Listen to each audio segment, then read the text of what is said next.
Hi! So this is how I spent my beach holiday with my family. First up, I spent a lot of time in the evenings at the sea beach.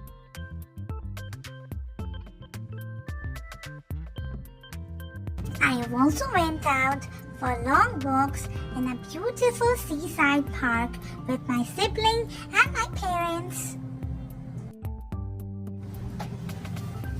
I saw a lot of beautiful lights, a lot of people, and some dragons too.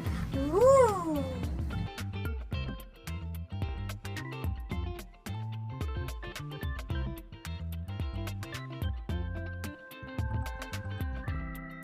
I also met a lot of admirers.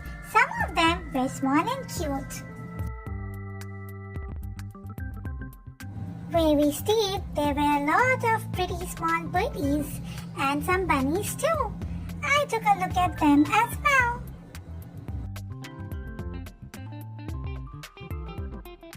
I got tired and slept on my mom's finger.